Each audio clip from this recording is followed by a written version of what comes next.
இன்றே டவுன்லோட் செய்து உங்கள் ஃபேவரட் ஷோக்களை என்ஜாய் பண்ணுங்க. கடவுளே, அத்தை மாமா சஸ்தியப்த பூர்த்திக்கு காஞ்சனா வரணும்.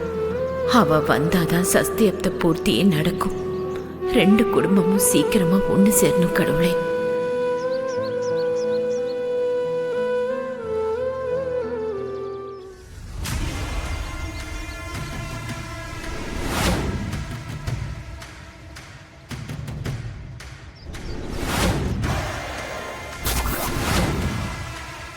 அக்கா அக்கா பூ வாங்கிக்கோங்கக்கா, சாமிக்கு பூ வாங்கிக்கோங்கக்கா, பூ வாங்கிக்கோங்கக்கா. அக்கா அக்கா ப்ளீஸ்க்கா பூ வாங்கிட்டு போங்கக்கா.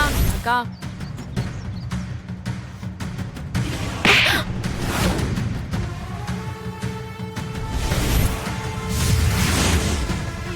எவ்வளவு தைரியம் இருந்தா ஏன் கார் மேல வச்சு வியாபாரம் பண்ணுவ?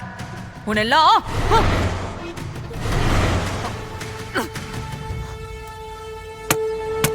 எல்லாத்தையும் பொறுக்கிட்டு போ.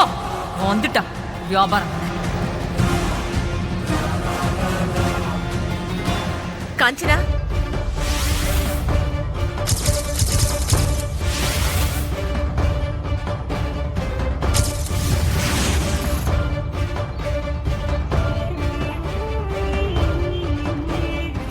காஞ்சனா, ஏய், என் பேரை சொல்லி கூப்பிடாத. உனக்கு அவ்வளவுதான் மரியாதை. உன் மூஞ்சிலே முழிக்க கூடாதுன்னு தான் 25 வருஷமா என்ன பெத்த அம்மா அப்பா கூட பிறந்த அக்கா தங்கச்சி வீடு வாசல் எல்லாத்தையும் தூக்கி எரிஞ்சிட்டு போய் வாழ்ந்துட்டு இருக்கேன். நீ என்ன வேணாலும் திட்டிக்கோ, ஆனா நான் சொல்றத கொஞ்சம் தயவு செஞ்சு கேளு. உன் மூஞ்ச பார்க்கவே பிடிக்கலன்னு சொல்லிட்டு இருக்க.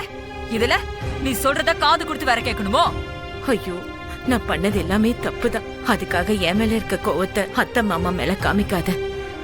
அவங்க ரெண்டு பேருக்கும் சஸ்தியப்த பூர்த்தி பண்ணணும்னு வீட்டுல இருக்க எல்லாரும் ஆசைப்படுறாங்க. உன்னோட அம்மா அப்பா நீயும் பக்கத்துல இருக்கணும்னு ஆசைப்படுறாங்க. என்ன சொன்ன? யாருக்கு யாரு அம்மா அப்பா?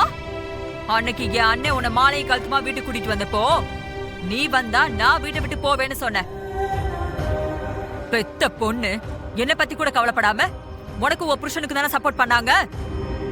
அன்னைக்கு அந்த வீட்டுல இருக்கிற எல்லா உறவும் முடிஞ்சு போச்சு. நான் செத்தாலும் வாழ்ந்தாலும் இனி அந்த வீட்டுல நான் காலடி எடுத்து வைக்க மாட்டேன். ஆமா, நான் தெரியாம தான் கேக்குறேன். நீ புருஷன் இல்லாத மாதிரியா நடந்துக்கிற?